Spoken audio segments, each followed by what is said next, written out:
Hello दोस्तों, स्वागत है आज के हमारी इस वीडियो में। आज हम देखने वाले हैं यूरोप में राष्ट्रवाद सामाजिक विज्ञान का चैप्टर नंबर 1, जो कि आपकी बोर्ड एग्जाम 2024 के लिए बहुत ही इंपॉर्टेंट है। सबसे पहले हम इसमें महत्वपूर्ण शब्दावली को देखेंगे। इसके बाद हम लॉन्ग क्वेश्चन, वियना की संधि हो गया, इटली का एकीकरण, जर्मनी का एकीकरण और जेसप मेजनी और गैरीवाल्डी के बारे में पढ़ेंगे और महत्वपूर्ण हम वर्ष देखेंगे, घटनाक्रम। चलिए दोस्तों, आज का वीडियो शुरू करते हैं। फटाफट वीडियो को शेयर कर दो और लाइक कर दो, चैनल को सब्सक्राइब कर लो। चलिए दोस्तों, सबसे पहले हम देखते हैं राष्ट्रवाद। तो राष्ट्रवाद क्या है? वह भावना अथवा विचारधारा जिसके माध्यम से जनता में राजनैतिक, सामाजिक व आर्थिक एकीकरण संभव हुआ है। एकीकरण मतलब इकट्ठा हुए हैं, सामाजिक रूप से, आर्थिक रूप से, राजनीतिक रूप से, उसे ही राष्ट्रवाद कहते हैं। राष्ट्रवाद एक अपनत्व की भावना है, अपनेपन की भावना को ही राष्ट्रवाद कहते हैं। अब देखते हैं हम निरंकुशवाद। एक ऐसी सरकार या शासन जिसकी सत्ता पर किसी भी प्रकार का अंकुश नहीं होता। इतिहास में ऐसी राजशाही सरकारों को निरंकुश सरकार कहा जाता है तथा जो अत्यंत केंद्रित सैन्य बल से आधारित और दमनकारी सरकारें होती हैं। जैसे कोई राजा होता है जिस पर हम निरंतर नहीं लगा सकते, अंकुश नहीं कर सकते, नियंत्रण नहीं कर, यानी कंट्रोल में नहीं रखा जा सकता, वही निरंकुशवाद है। अब हम देखते हैं कल्पनादास, यूटोपिया जिसे कहते हैं। एक ऐसे समाज की कल्पना जो इतना आदर्श है कि उसका साकार होना लगभग असंभव है। जैसे कि फ्रेडरिक सरियो ने अपने चित्रकार में, मूर्ति में एक ऐसे समाज की कल्पना की थी जो इतना आदर्श है कि उसका आकार मतलब साकार होना लगभग असंभव ही है, जो मतलब पॉसिबल ही नहीं है। अब देखते हैं राष्ट्रराज्य। एक ऐसा आधुनिक राज्य जिसमें उसके अधिकांश तथा शासकों में सामूहिक पहचान की भावना पैदा होती है। अब देखते हैं जनमत संग्रह क्या होता है। तो जनमत संग्रह एक प्रत्यक्ष मतदान जिसके जरिए एक क्षेत्र के सभी लोगों में एक प्रस्ताव को स्वीकार या अस्वीकार करने के लिए पूछा जाता है। जनमत संग्रह लोगों का मानी मतों का संग्रह है, उनकी राय पूछी जाती है कि आपको ये फैसला मंजूर है या नहीं, ये सबकी सहमति ली जाती है इसके लिए। अब देखते हैं मताधिकार, मतदान का अधिकार को ही मताधिकार कहते हैं। अब देखते हैं विचारधारा। एक विशेष प्रकार की सामाजिक और राजनीतिक दृष्टि को दर्शाने वाले विचारों का समूह विचारधारा कहलाता है। अब देखते हैं हम नारीवाद। नारीवाद क्या है? स्त्री पुरुष की सामाजिक, आर्थिक एवं राजनीतिक समानता की सोच के आधार पर महिलाओं के अधिकारों और हितों के बोध, मतलब महिलाओं के अधिकारों के बारे में जो हितों का बोध कराता है उसे ही नारीवाद कहते हैं। कि महिलाओं को सपोर्ट करना, उनके हितों के बारे में सोचना, उनके हितों के बारे में कानून बनाना, महिलाओं के अधिकारों की शोषण ना करना, यही हमारा नारीवाद है। आगे देखते हैं हम। नेक्स्ट है हमारा नृजातीय। यह एक साझा नस्ली, जनजाति या सांस्कृतिक उद्गम अथवा पृष्ठभूमि है। कोई समुदाय अपनी पहचान मानता है, जिसे कोई समुदाय अपनी समुदाय मतलब पहचान मानता है।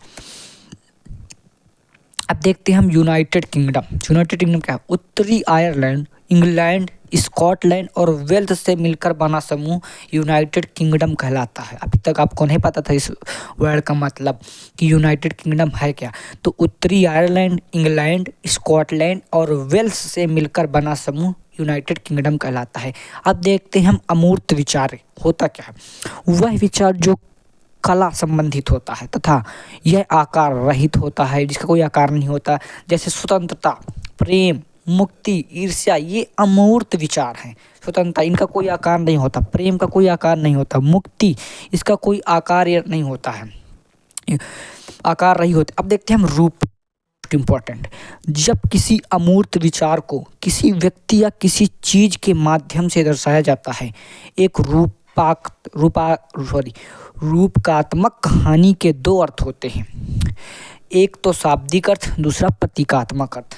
रूपकात्मक कहानी कितने अर्थ होते हैं? 2 अर्थ होते हैं। अब देखते हैं हम रूढ़िवाद। ये बहुत मिलेगा आपको इस चैप्टर में पढ़ने के लिए। रूढ़िवाद क्या होता है?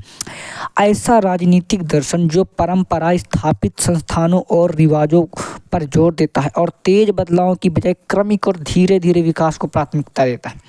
मतलब कि रूढ़िवाद मतलब एक ऐसी भावना है जो पुराने कामकाजों को मतलब महत्व देता है। पुरानी रूढ़िवाद यानी कि पुरानी संस्कृति पर आधारित है, नए विचारों को नहीं लाना चाहता है और इसमें विकास का क्रम है जो बहुत धीमी तरीके से विकास चाहता है। पुराने रीति रिवाजों पर आधारित वही रूढ़िवाद है। अब कुछ पॉइंट देख लेते हैं। जेसप मेजनी और बर्न 1833 ईस्वी में यंग यूरोप की स्थापना की। जोसेफ मेजनी ने वर्साय में दो संघ बनाए थे। संगठन 1833 में बर्न में बनाया था, जिसे यंग यूरोप की स्थापना की। लोगों ने अपनी आज़ादी मुट्ठी में कर लेना चाहिए का नारा पत्रकार एंड्रियास एबमान ने 1798 दिया। मोस्ट इंपॉर्टेंट पॉइंट है, आ सकता है एमसीक्यू में, कि लोगों ने अपनी आज़ादी मुट्ठी में कर लेना चाहिए नारा किसने दिया था? तो पत्रकार एंड्रियास एबमान ने 1798 दिया। अब देखते हैं, ऑस्ट्रिया के चांसलर मैटरनिख ने एक बार यह टिप्पणी की थी। क्या टिप्पणी की थी? जब फ्रांस छींकता है तो बाकी यूरोप को सर्दी जुकाम हो जाती है। ये 2000 आई थिंक 22 में पूछा गया था। मोस्ट इंपॉर्टेंट क्वेश्चन है एमसीक्यू के लिए कि जब फ्रांस छींकता था तो पूरे यूरोप को सर्दी जुकाम हो जाती। किसने कहा था? ऑस्ट्रिया के चांसलर मैटरनिख ने कहा था। मोस्ट इंपॉर्टेंट है। चलिए आगे बढ़ते हैं। नेक्स्ट अब हम जोसेफ मेजनी के बारे में पढ़ते हैं कि है कौन है जोसेफ मेजनी। बार बार आता है जो हमारे जोसेफ मेजनी के बारे में पढ़ने को मिलेगा हमें जर्मनी के एकीकरण में, जैसे इटली के एकीकरण में। यहाँ हम जोसेफ गैरिबाल्डी और मेजनी के बारे में पढ़ेंगे। 1830 में यंग इटली होकर, ठीक है। जोसेफ मेजनी एक क्रांतिकारी था। इसका जन्म 1807 में जिनेवा में हुआ था और वह कार्बोनारी के गुप्त संगठन का सदस्य बन गया। किसके? ये इम्पोर्टेंट है। किसका संगठन था जोसेफ मेजनी? कार्बोनारी के गुप्त संगठन का सदस्य था। 24 वर्ष की युवावस्था में लिगरिया में क्रांतिकारी में सम्मिलित होने के कारण इसे बहिष्कृत कर दिया गया। इसके बाद ही उसने एक भूमिगत संगठनों का गठन किया। पहला था यंग इटली और दूसरा बर्न यंग यूरोप, जो बर्न में किया था। वर्साय में यंग इटली और बर्न में यंग यूरोप, जिसके सदस्य पोलैंड, फ्रांस, इटली तथा जर्मन राज्यों में एक समान विचारधारा रखने वाले युवा थे। अब देखते हैं महत्वपूर्ण घटनाक्रम इस चैप्टर के। सप्तवर्षीय युद्ध की समाप्ति कब हुई थी? 1763 ईस्वी में। नेपोलियन बोनापार्ट का जन्म 1769 ईस्वी में। फ्रांसीसी क्रांति का आरंभ और लुई 16वें शासन का अंत कब हुआ था? 1789 में। फ्रांसीसी क्रांति के बाद फ्रांस के तानाशाही शासक पर हमला कब हुआ था? 1792 में। नेपोलियन का इटली पर आक्रमण, नेपोलियाई युद्धों की शुरुआत कब हुई थी? 1797 में। आयरलैंड को बलपूर्वक यूनाइटेड किंगडम में शामिल करना कब किया गया था? 1801 में। वियना शांति संधि, नेपोलियन का पतन, वाटरलू का युद्ध, ये कब हुआ था? सन 1814 से 1815 में। वियना की संधि कब हुई थी? 1815 में। नेपोलियन का पतन 1815 में। वाटरलू का युद्ध 1815 में हुआ था। फ्रैंकफर्ट की पार्लियामेंट का गठन कब हुआ था? तो 1821 में हुआ था। ये मोस्ट इंपॉर्टेंट है। अब देखते हैं इटली के एकीकरण का प्रयास कब से कब तक था? 1859 से 1870 तक। जर्मनी के एकीकरण का प्रयास 1866 से 1871। हैब्सबर्ग और ऑटोमन साम्राज्यों में स्लाव राष्ट्रवाद का मौजूद होना कब? 1905। कुस्तुनतुनिया की संधि के बाद टर्की को यूनान को स्वतंत्र करना पड़ा, कब किया था? 1832 में कुस्तुनतुनिया की संधि हुई थी। फ्रांस में पहला विद्रोह जुलाई 1830 में हुआ था। कब हुआ था? जुलाई 1830। अब आपको लगता हो कि ये हम महत्वपूर्ण घटनाक्रम याद कैसे करें, तो इसकी एक बहुत ही ज़बरदस्त ट्रिक है। अगर आप इसको फॉलो करते हैं तो आपको कोई भी घटनाक्रम, एमसीक्यू सब याद हो जाएंगे। सबसे पहले आपको क्या करना है, इनको नोट करना है और अपने फ़ोन की रिकॉर्डिंग ऑन करके इनको अपनी वॉइस से बोलना है 2-4 बार और उसको रिकॉर्ड कर लेना है। इसके बाद जब भी आप कभी फ्री टाइम हो तो आप इसको मतलब ईयरफोन के ज़रिए सुनते रहिएगा। आप कोई भी काम करिए इनको सुनते रहिएगा। तो आपको ये, जैसे आप सॉन्ग सुनते हैं उसी तरह आपको इनको सुनना है और आपको ये आसानी से याद हो जाएंगे बोर्ड एग्ज़ाम तक।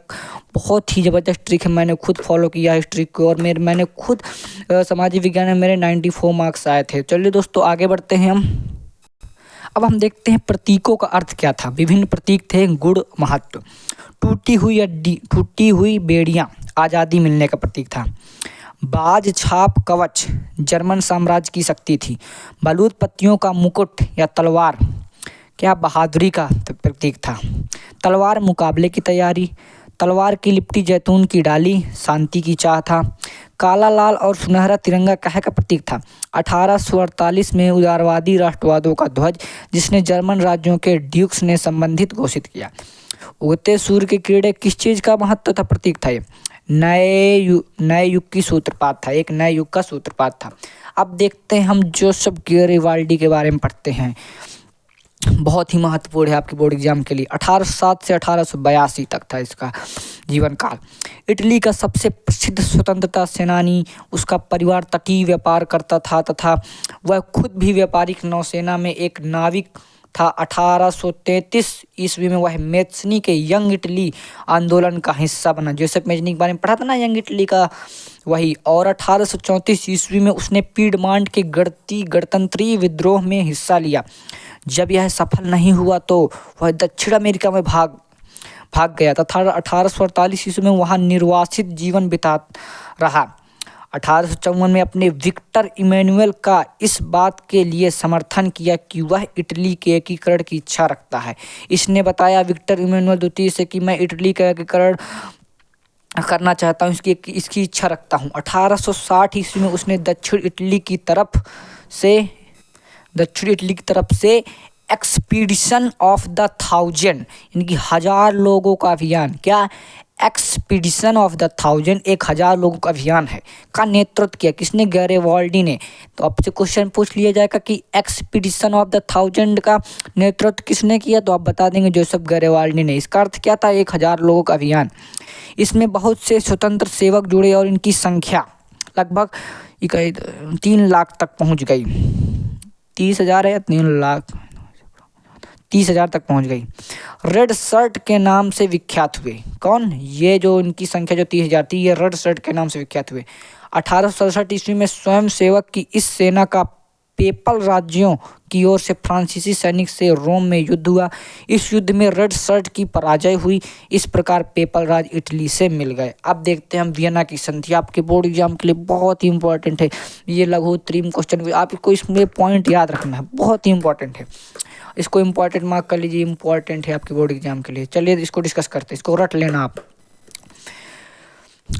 ड्यूक मेटरनिख के नेतृत्व में हुई। सबसे पहले वियना की संधि किसके नेतृत्व में हुई? तो ड्यूक मेटरनिख के नेतृत्व में हुई। सन 1815 में ऑस्ट्रिया, रूस, प्रसा और ब्रिटेन ने मिलकर नेपोलियन को हरा दिया। इसकी एक ट्रिक है, प्रसा मीन्स पी से हमारा प्रसा, आर से रूस, ए से ऑस्ट्रिया और बी से ब्रिटेन। नेपोलियन को हरा दिया। नेपोलियन के हार के बाद उसको एक मिनट रुकना। हाँ, तो मैं ट्रिक बता रहा था कि मतलब किन 4 देशों ने मिलकर नेपोलियन को हरा दिया। तो प्रैब, उसकी ट्रिक क्या? प्रैब, पी से प्रसिया, आर से रूस, ऑस्ट्रिया और बी से ब्रिटेन। ये ट्रिक है। कब हराया था? 1815 में ब्रिटेन ने मिलकर नेपोलियन को हरा दिया। नेपोलियन की हार के बाद उसके समय जो भी बदलाव किया गया था उसको समाप्त कर दिया गया। मतलब जैसे नेपोलियन हारा, उसने जो बदलाव किए थे उसको हटा दिया गया, जिसके लिए एक संधि किया गया जिसका नाम वियना संधि है। आपसे पूछ लेंगे वियना संधि किसे कहते हैं? इसी को वियना संधि कहते हैं। तो इस संधि के मुख्य निर्णय की विशेषताएं निम्नलिखित हैं। फ्रांस की सीमाओं पर कई राज्य कायम कर दिया गया ताकि भविष्य में फ्रांस अपना सीमा विस्तार ना कर सके। फ्रांसीसी क्रांति के दौरान हटाए गए बूर्बो वंश की सत्ता में पुनः लाया गया। जो बूर्बो वंश था उसको सत्ता में पुनः ले आया गया और राजतंत्र को जारी रखा गया। नेपोलियन द्वारा स्थापित 39 राज्यों का जर्मन महासंघ कायम रखा गया। ये मोस्ट इंपॉर्टेंट है कि नेपोलियन द्वारा स्थापित 39 राज्यों का जर्मन महासंघ को कायम रखा गया। आगे हम अब इसके बाद आगे हमारा है इटली का एकीकरण। तो आप इसको खुद से पढ़ लीजिएगा, मैं इसकी नोट्स प्रोवाइड किए दे रहा हूँ क्योंकि इसमें टाइम कुछ ज़्यादा हो रहा है, वीडियो लंबी हो रहा है, इसलिए इटली का एकीकरण आप इतना है खुद पढ़ लीजिएगा। जर्मनी का एकीकरण मैं आपको पढ़ा दे रहा हूँ। वेट, हम जर्मनी का एकीकरण डिस्कस करते हैं। ये ज़्यादा आपको लघु उत्तरीय में पूछा जाता है, कभी कभी देग में भी पूछ लिया जाता है। तो आपको इतना ही लिखना है, ज़्यादा बड़ा में सोचने की जरूरत नहीं है। थोड़ा बहुत और पॉइंट अपने से ऐड कर देना है। जर्मनी का एकीकरण पढ़ते हैं। कब और कैसे हुआ? राष्ट्रवादी भावनाएं मध्यवर्गीय जर्मन लोगों में काफ़ी व्याप्त थी और उन्होंने 1848 में जर्मन महासंघ के विभिन्न इलाकों को जोड़कर एक निर्वाचित संसद द्वारा शासित राष्ट्र राज्य बनाने का प्रयास किया था। मगर राष्ट्रीय निर्माण की यह उदारवादी पहल राजशाही पर फौज के ताकत ने मिलकर दबा दी।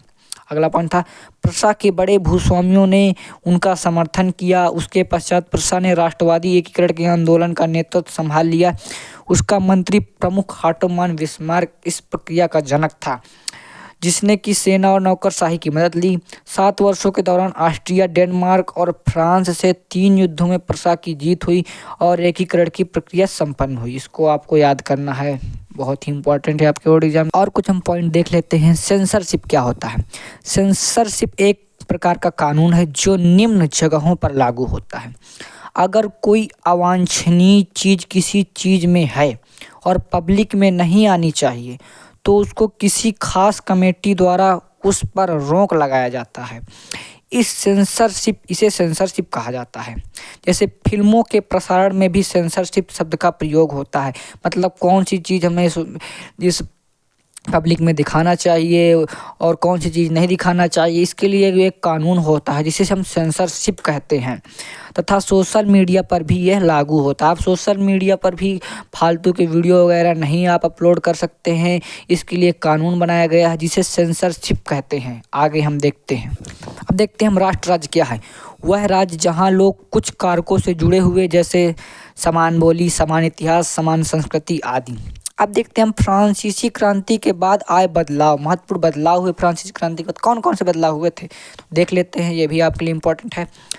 सत्ता स्वतंत्र से लोगों के पास आ गई। क्या? राजतंत्र से सत्ता जो थी राजतंत्र से लोगों के पास आ गई। नया राष्ट्रध्वज चुना गया और सभी नागरिकों के लिए समान कानून बनाए गए।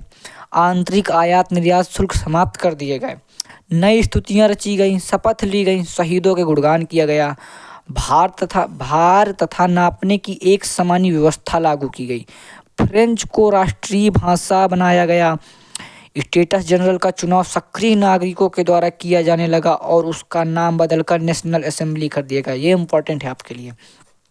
फ्रांस में इस राजनीतिक उथल पुथल का फायदा नेपोलियन ने उठाया और वह फ्रांस का अध्यक्ष बन गया। अब देखते हैं हम नेपोलियन के बारे में। लेकिन ये क्वेश्चन आपके बोर्ड एग्जाम के लिए बहुत ही इंपॉर्टेंट है, आप इसको रट लीजिएगा। अगर आपको याद नहीं होता ना तो आप लिख कर ऐसे नोट्स बनाइए मेरी तरह, फिर याद करिए। देखते हैं याद कैसे नहीं होता है। एक दिन में 2 या 3 क्वेश्चन बनाइए।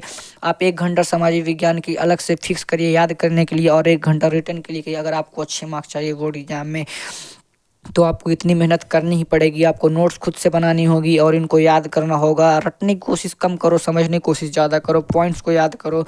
डेट कैसे याद करनी है वो भी मैंने आपको बता दिए। और पूरी पीडीएफ, पूरी नोट्स, इससे बाहर कहीं समाज विज्ञान में आपका 1 नंबर पूछा नहीं जाएगा जो मैं पढ़ा रहा हूँ। अगर कोई लॉन्ग क्वेश्चन अभी बचेंगे तो वो मैं बाद में करा दूंगा। आप मुझसे कमेंट कर दीजिएगा तो मैं दे दूंगा आपको। किसी भी चीज़ का लॉन्ग आंसर नहीं मिल रहा जो कि पुराने वर्षों में पूछे गए हैं, वो मैं आपको दे दूंगा विद नोट्स। अब देखते हैं नेपोलियन का शासनकाल। जब नेपोलियन ने फ्रांस में अपना शासन चलाना शुरू किया तो उसने प्रजातंत्र को स्थापित कर दिया। नागरिक संहिता या नेपोलियन संहिता 1804 में, जिसे क्या कहते हैं? नागरिक संहिता या नेपोलियन संहिता 1804 में। अब देखते हैं नागरिक संहिता नेपोलियन संहिता होती क्या है। फर्स्ट, कानून के समक्ष सबको बराबर रखा गया। इस संहिता के अंतर्गत संपत्ति के अधिकार को बनाया गया। भूदासत और जागीरदारी शुल्क से मुक्ति दिलाई गई। इसके और भी पॉइंट्स है, जैसे कि सीमा शुल्क को समाप्त कर दिया गया और काफ़ी भी मुझे याद नहीं आ रहा है। आगे देखते हैं हम। जागीरदारी, इसके तहत किसानों में जमींदारी और उद्योगपतियों द्वारा तैयार सामान का कुछ हिस्सा कर के रूप में सरकार को देना पड़ता था। नेपोलियन के समय ही व्यापार, आवागमन एवं संचार में बहुत ज़्यादा विकास हुआ। राष्ट्रवादी विचार को बांटने के लिए उसने कुछ क्षेत्रों पर कब्जा कर लिया और कर को बढ़ाना और जबरन भर्ती जैसे अनेक कानून बनाए। किसने? नेपोलियन ने। अब देखते हैं यूरोप में राष्ट्रवाद का निर्माण कैसे हुआ। 18वीं शताब्दी के मध्य कोई भी राष्ट्र राज्य नहीं था यूरोप में। पूर्वी और मध्य यूरोप निरंकुश राजतंत्र के अधीन थे। मैंने दिखाया था ना महत्वपूर्ण शब्दावली, वो जब तक आप उसे नहीं पढ़ेंगे तब तक आप इनको वर्ड का मतलब नहीं पता चलेगा। जब तक आपको इनका अर्थ नहीं पता चलेगा तब तक आपको पढ़ने में इंटरेस्ट नहीं आएगा। जब आपको पता नहीं होगा कि निरंकुश का मतलब क्या होता है, राजतंत्र का मतलब क्या होता है, इसीलिए वो मैंने मोस्ट इंपॉर्टेंट करवाया था। अब देखते हैं इन इलाकों के तरह तरह के लोग रहते थे। वह अपने आप को एक सामूहिक पहचान या किसी संस्कृति का भागीदार नहीं मानते थे। वह अलग अलग भाषाएं बोलते थे और विभिन्न जातीय समूह के सदस्य थे। उदाहरण, ऑस्ट्रिया, हंगरी, जर्मनी भाषा तथा फ्रेंच भाषा बोलने वाले लोग रहते थे। ऑस्ट्रिया और हंगरी में कहाँ? जर्मनी भाषा तथा फ्रेंच भाषा बोलने वाले लोग रहते थे। पर शासन करने वाला हैब्सबर्ग साम्राज्य था यूरोप में। देखते हैं राष्ट्रवाद और राष्ट्र राज्य का विचार कैसे उभरा। यूरोपियन समाज असमान रूप से दो भागों में विभाजित था, उच्च वर्ग और निम्न वर्ग। आगे देखते हैं उच्च वर्ग क्या है। हम उच्च वर्ग को हम कुलीन वर्ग भी कहते हैं। यहाँ से आपको पूछ सकता है कि कुलीन वर्ग के बारे में विस्तार से लिखिए। लघु में पूछा जाएगा, लॉन्ग में नहीं पूछा जाएगा हाँ। तो यह एक प्रभुत्वशाली वर्ग था, अमीर था यह। वे ग्रामीण इलाकों में जमीन और शहरी हवेलियों के मालिक हुआ करते थे। कौन? कुलीन वर्ग के लोग। फ्रेंच भाषा का प्रयोग करते थे। कुलीन वर्ग का है कि फ्रेंच भाषा का प्रयोग करते, एक समान जीवन शैली जीते थे। कुलीन वर्ग की विशेषताएं महत्वपूर्ण है आपके लिए। अगला है हमारा इसकी विशेषताएं। उनके परिवार अक्सर वैवाहिक बंधनों से आपस में जुड़े होते थे, मतलब उनके शादी ब्याह जो होते थे वो आपस में ही हो जाते थे, उनके रिलेशनशिप में ही होते थे। यह एक छोटा समूह था, लेकिन जनसंख्या में कम था, लेकिन अमीर था और इनका प्रभुत्व था, इनकी हवेलियाँ थी, हवेलियों के मालिक हुआ करते थे। अब देखते हैं हम निम्न वर्ग, कृषक वर्ग जिसे कहते हैं। निम्न वर्ग जनसंख्या के अधीन लोग कृषक थे। पश्चिम में ज़्यादातर जमीन पर किराएदार और छोटे काश्तकार खेती करते थे, जबकि पूर्वी और मध्य यूरोप में भूमि विशाल जागीरों में बटी थी। पश्चिमी और मध्य यूरोप में हिस्सों में औद्योगिक उत्पादन और व्यापार में वृद्धि से शहरों का विकास और वाणिज्यिक वर्गों का उदय, इस प्रक्रिया के फलस्वरूप नए सामाजिक समूह अस्तित्व में आए, जिसे हम मध्य वर्ग या पूर्वी यूरोप में। इन सब का आकार 19वीं सदी में अंतिम दशकों तक छोटा था। कुलीन वर्ग के विशेष अधिकारों की समाप्ति के बाद शिक्षित और उदारवादी मध्यम वर्ग के बीच ही राष्ट्रीय एकता का विचार लोकप्रिय हुआ। ये इम्पोर्टेंट है आपके लिए यहाँ पर। कुलीन वर्ग के विशेष अधिकारों की समाप्ति के बाद शिक्षित और उदारवादी मध्यम वर्ग के विचार ही राष्ट्रीय एकता का विचार लोकप्रिय हुआ। राष्ट्रवाद की भावना यहीं से जन्मी। सहमति से बनी हुई सरकार निरंकुश शासक और पादरी वर्ग के विशेष अधिकारों की समाप्ति, संविधान तथा संसदीय प्रतिनिधि सरकार के पक्षधर थे। 19वीं शताब्दी के उदारवादी लोगों ने निजी संपत्ति के स्वामित्व की अनिवार्यता पर बल देते थे। अब देखते हैं हम उदारवाद की समस्या। संपत्तिवान पुरुषों को ही वोट देने का अधिकार था उदारवाद में। नेपोलियन संहिता पुनः सीमित मताधिकार वापस लाई और उसने महिलाओं को अव्यवस्थक दर्जा देते हुए उन्हें पिताओं और पतियों के अधीन कर दिया। अब देखते हैं राज्य से राज्य में चीज़ों का आवागमन में नियंत्रण। तो नेपोलियन के प्रशासनिक कदमों से 39 राज्यों का महासंघ बना दिया। इसमें से प्रत्येक की मुद्रा और नापतोल की प्रणाली थी। 1834 में एक शुल्क संघ जाल्वेराइन स्थापित किया गया, जिसमें अधिकांश जर्मन के राज्य शामिल हुए। ये इंपॉर्टेंट आपके लिए, एमसीक्यू के लिए आता है। कभी कभी आपको अति लघु में पूछ लिया जाता है कि जाल्वेराइन क्या है। यह एक शुल्क संघ था। कब आया था? 1834 में आया था। तो संघ ने शुल्क संघ अवरोधों को समाप्त कर दिया। संघ ने शुल्क संघ और मुद्राओं की संख्या 30 से घटाकर 2 कर दी। किसने? नेपोलियन ने अपने आवागमन में। चलिए दोस्तों, मिलते हैं नेक्स्ट वीडियो में। वीडियो काफ़ी लंबी हो गई है। ये आपके बोर्ड एग्ज़ाम के लिए बहुत ही महत्वपूर्ण चैप्टर है। मैंने इसका पूरा कंक्लूजन करा दिया, विद नोट्स दे दिया। अब आपको इसको तैयार करना है। अगर वीडियो अच्छी लगी हो तो शेयर करें, अपने दोस्तों के पास भेजिए, लाइक करें, कमेंट करें। अगर और कोई भी प्रॉब्लम हो तो आप कमेंट में करें, तो मैं उसका रिप्लाई ज़रूर दूंगा। चलिए दोस्तों, मिलते हैं नेक्स्ट वीडियो में। चैनल को सब्सक्राइब कर लीजिए और वीडियो को लाइक कर दीजिए। धन्यवाद।